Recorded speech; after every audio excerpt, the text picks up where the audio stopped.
Bienvenidos a este nuevo podcast, un espacio para la literatura, la lectura, la escritura. Un experimento más dentro de los muchos que hemos tenido en este canal. Una iniciativa que surge por el deseo de tener un formato más libre, menos estructurado, donde pueda charlar más, equivocarme incluso. Debido a que este canal en general es sobre audiocuentos, literatura, cultura, tips de educación. También de esto probablemente se va a tratar este podcast. Pero antes de entrar en materia, quisiera hacer algo que no he hecho en ninguno de los otros videos, y es presentarme. Yo estudié ingeniería de sistemas, pero desde siempre tuve un gusto por la imaginación, por la lectura, la escritura. Primero escribí algunas cositas en blogs, después saqué un libro de cuentos, después otro de poesía. Posteriormente hice una maestría en literatura hispana y latinoamericana. E incluso este canal de YouTube hace parte de ese camino de jugar a imaginar con las palabras. Así que es un gusto tenerlos acá acompañándome y de nuevo, bienvenidos. Para nuestro primer capítulo quise tratar un tema que para mí es muy interesante y es ¿cuál es el papel del escritor hoy en día? En este mundo de redes sociales, plataformas de streaming, videojuegos, ¿vale la pena dedicarse a la escritura? Y en caso de que sí, ¿el escritor debe seguir con las tradiciones como la forma de trabajar de hace siglos? ¿O todos estos cambios también afectan su oficio? Y a veces se aborda este tema desde una discusión bizantina sobre si ahora se lee más o menos que antes. Y aunque creo que no es el asunto central, estos resultados ni siquiera son muy claros, porque por ejemplo la Cámara Colombiana del Libro indica que en los últimos años aumentó un poquito la lectura en Colombia, mientras que el Instituto Nacional de Estadística y Geografía indica que en la última década la lectura en México disminuyó considerablemente. Pero si uno mira los dos países, las diferencias no son tan radicales. Más o menos la mitad de la gente lee algún tipo de lectura, puede ser digital o en físico. Más o menos entre quienes leen libros, el promedio de libros está en 3.5 libros al año. Entonces la idea no es caer en el dramatismo de que ya no se lee, ni tampoco en la euforia de que ahora después de la pandemia volvimos a una época dorada de la lectura. Sin embargo, este número de 3.5 libros al año es muy interesante porque mirando otra estadística que leía en el periódico La República, indicaban que los colombianos duran más de 3.5 horas en promedio al día en redes sociales. Entonces, con lo de 2 días que se gasta alguien en redes sociales, se lee perfectamente un libro. Así que poniéndolo en esa perspectiva, podríamos, si cambiáramos ese tiempo, podríamos leer más de 150 libros al año. Y no es que acá se trate de, mejor dicho, leer al por mayor, sin reflexionar, cantidad sobre calidad. No, es para poner en perspectiva la importancia de estas dos actividades en la vida actual. Sucede que hay un choque de fuerzas. Por un lado, por ejemplo, el analfabetismo en nuestros países de Latinoamérica, Colombia, Perú, Chile, México, etc., ha bajado constantemente, década tras década. Más o menos la tasa de analfabetismo se ubica alrededor del 5%. Es decir, que ahorita hay más gente que puede leer, que es capaz de leer. También tenemos que tener en cuenta que el libro digital se está abriendo paso y su lectura ha aumentado constantemente y todavía no parece haber tocado techo, porque todavía no ha penetrado en nuestros mercados de la misma manera que en otros mercados. Por ejemplo, el Kindle, las tiendas de libros digitales, sí han llegado, pero todavía no ha tocado techo. Y así estas fuerzas, por ejemplo, se chocan contra lo que ya hemos charlado. Se ha multiplicado la cantidad de competidores que tiene el libro como forma de divertirse. Redes sociales, Netflix, Disney Plus, etcétera, etcétera. Y todo en tu bolsillo, en cualquier lugar, desde el celular. Y aparte no son, digamos, un objeto estático, sino que es una cosa que a través de la inteligencia artificial aprende. ¿Que te gustó este video? Bueno, te voy a mostrar más de estos. ¿Te gustó esta foto? Te voy a mostrar cuentas parecidas. Para el libro, que es papel y tinta, competir con eso es muy duro. Y esta ubicuidad de las pantallas que nos tienen a su merced les propicia a cierto tipo de formatos más que a otros. Por ejemplo, es muy buena para el video, pero para la lectura no tanto. Para la vista es muy difícil estar leyendo en un celular. Siento que a medida que mejoran las pantallas, que hay lectores especializados, puede ser una experiencia incluso agradable. Puedes leer con la luz apagada, por ejemplo, pero no le va tan bien como le va al video. Así que, pues en esta era de las pantallas, es normal que las fotos y el video sean los reyes. Ya que estamos hablando de formatos, hay un fenómeno interesante. Existe desde hace mucho tiempo, por supuesto, pero sigue tomando fuerza, y es el audiolibro. El audiolibro está tomando mucha fuerza. Amazon tiene una tienda de audiolibros que cada vez crece más. Me parece que dejando al lado el purismo es una manera válida de disfrutar la literatura. Se acopla bien a veces con las múltiples ocupaciones que tenemos hoy en día. Lo cual nos lleva a otro punto interesantísimo, y es que diríamos que con el aumento de la tecnología, sobre esto se ha hablado mucho, con la capacidad técnica de las máquinas, los robots, los computadores, deberíamos trabajar muy poco. Deberíamos trabajar mucho menos que en generaciones anteriores, pero no sucede. Trabajamos igual y en algunos casos más que antes. De esto habla extensamente este filósofo Byung-Chul Han sobre la cultura de la autoexplotación. De cómo muchas veces tenemos un trabajo tiempo completo bastante exigente y el fin de semana tenemos un emprendimiento y online tratamos de tomar un seminario. Y aparte de todo tenemos que mantener una imagen en redes sociales. Y esta cultura de la imagen también hace que se vuelva un poco una cultura del cuerpo. Entonces hay que ir al gimnasio, hay que tomar fotos para subirlas a las redes. Diríamos también que es una época muy hedonista, ¿no? Queremos estar de viaje en lugares increíbles que vemos en redes, comer platillos deliciosos, tomar cócteles humeantes. Y bueno, esto es posible porque la gente también está teniendo más tiempo debido a que están teniendo menos hijos. Es un fenómeno global. Y por supuesto esto le da a las parejas muchísimo tiempo que antes no tenían. Y dentro de este tiempo libre podría dedicarse a la lectura. Sin embargo, la lectura no da esa foto para subir a las redes. Más allá de una foto de una página o de una cita que nos guste mucho, no es el medio más propicio para la imagen. Así que bueno, el libro, la historia y el escritor están ahí en medio de ese tornado de cambios tecnológicos y sociales. Y entonces vale la pena preguntarse, ¿ahora qué hace el escritor? Y pensemos un poco cómo era el escritor antes, para ver cómo debe ser ahora. Me parece que antes la lectura nunca ha sido pues un fenómeno de masas tampoco, pero creo que sí se lograba, sobre todo cuando eran escritores famosos, llegaban a ser un referente artístico, filosófico, cultural, a veces incluso político. Esto claramente ya no sucede. Los referentes de la sociedad actual son políticos, empresarios multimillonarios, influencers, instagramers, tiktokers. Y la voz del escritor se oye cada vez más lejana. Su audiencia es cada vez más pequeña.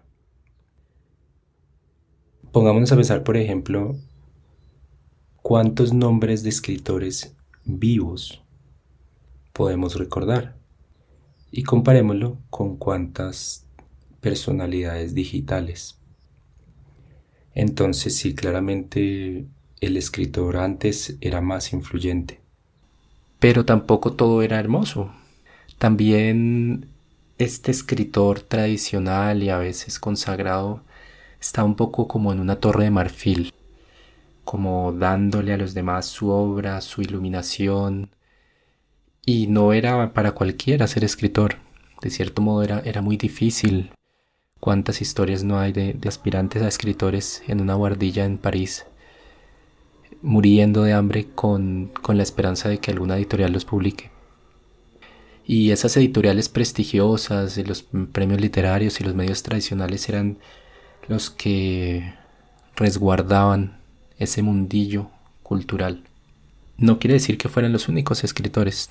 También habían personas que no llegaban a esos reflectores, a esa fama, y escribían por gusto, porque sentían que era su vocación. Y muchas veces en eso también estaba su valor. Se me viene a la mente un Julio Ramón Ribeiro, un Franz Kafka, esos escritores que llevaban la contraria, que sacaban una edición de 200 ejemplares con el dinero de su bolsillo y que de pronto después de muchos años eran valorados, a veces incluso cuando habían fallecido ya. Muchas veces el escritor tenía un papel de llevar la contraria, ¿no? De decir lo que incluso no querían escuchar. Aquí creo que es fundamental hacer una aclaración, y es que cuando me refiero a un escritor tradicional, es simplemente alguien que no interactúa con lo digital. No le gusta el libro electrónico, no le gustan los podcasts, no le gusta escribir pensando en el video. La cuestión es que, quiéralo o no, todo lo digital y lo que lo digital ha causado en lo real, porque es que lo digital no está aislado en otra dimensión a la cual entramos solo cuando prendemos el celular, sino que ha cambiado el modo de vida. Todo esto pone al escritor, digamos, contra las cuerdas y lo obliga a preguntarse, bueno, lo importante para él es ser un creador de historias, sin importar si es para una serie animada, para un video de YouTube, para un cómic o un videojuego, o si definitivamente el trabajo en soledad con la palabra, lo poético y lo discursivo es innegociable.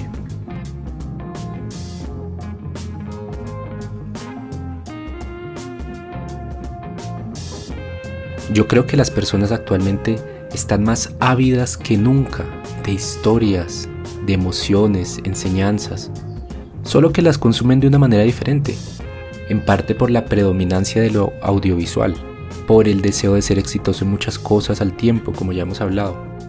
Y todo esto cambia el tipo de historias que las personas consumen y a la vez la forma en la cual se construyen, se hacen esas historias. Por ejemplo, se prioriza el humor, lo corto, impactante y sin importar que sea superficial. También se prioriza la estética, la gente bella y joven. Otro fenómeno que he notado es que se prioriza la primera persona, el valor testimonial. Yo te voy a contar cuál es la mejor crema. Yo te voy a contar esta historia que me pasó la primera vez que fui a tal lugar. Yo te voy a contar, junto con una cámara, cómo son las calles de tal ciudad. Y bueno, este formato del video tiene también sus propios lenguajes y sus propias limitaciones. Por ejemplo, muchas veces se requiere trabajar en equipo y hay que editar el video. A veces hay que sobreponer el audio, hay que hacer unos créditos de entrada.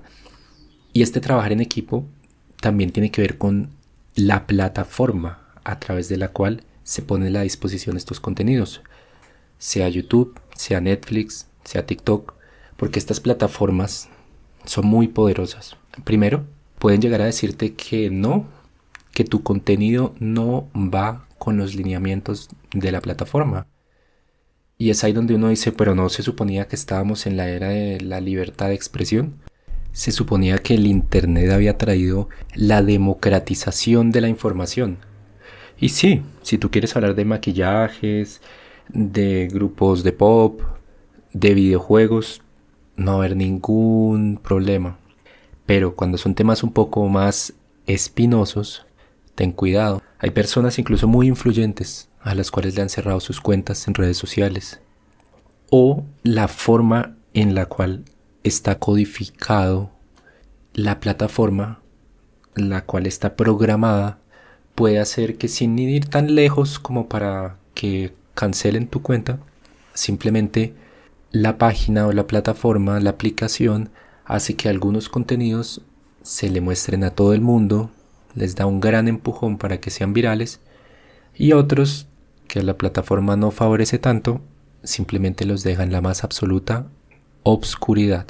Esta cantidad de cambios en la forma de contar y crear historias nos asusta un poco a quienes por mucho tiempo hemos disfrutado del placer de leer y que además nos lanzamos a la aventura de la escritura. Pero no todo es malo.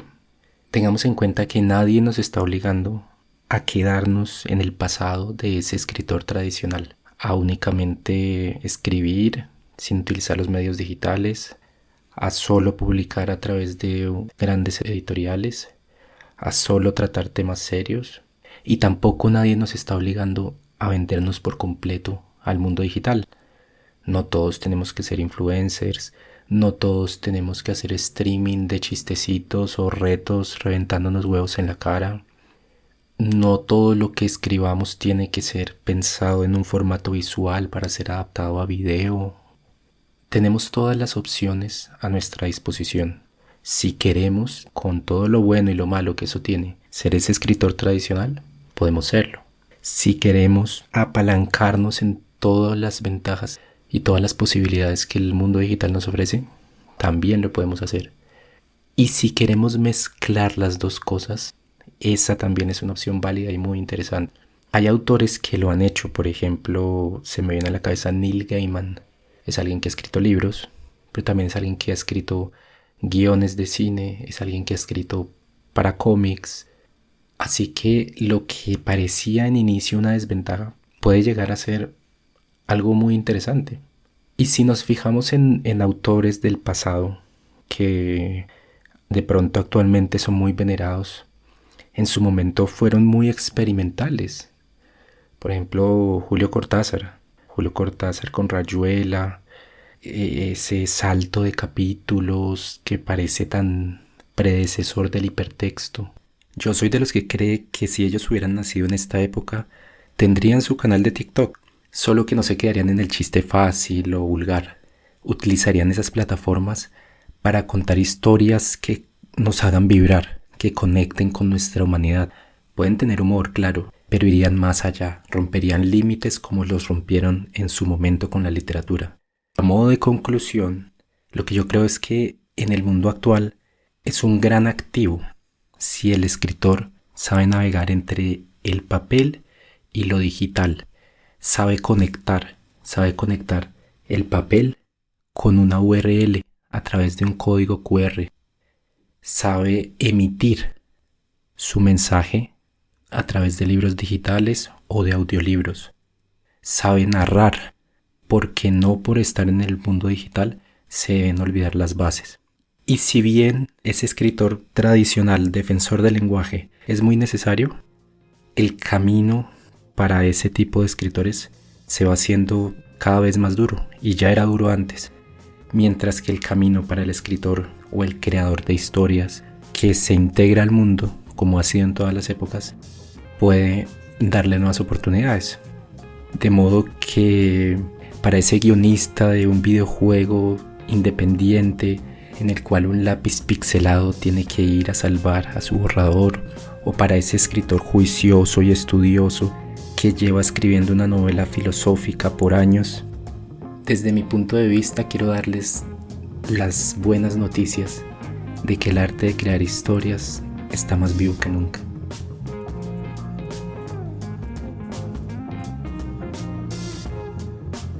Bueno, y a modo de despedida, quiero agradecerles el estar acá, el haber escuchado el primer capítulo de nuestro podcast.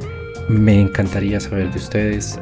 Cuéntenme en los comentarios qué les gustó, si hay algo con lo que no están de acuerdo, qué otros temas les gustaría que tratáramos en el podcast, y nos vemos en nuestro próximo capítulo.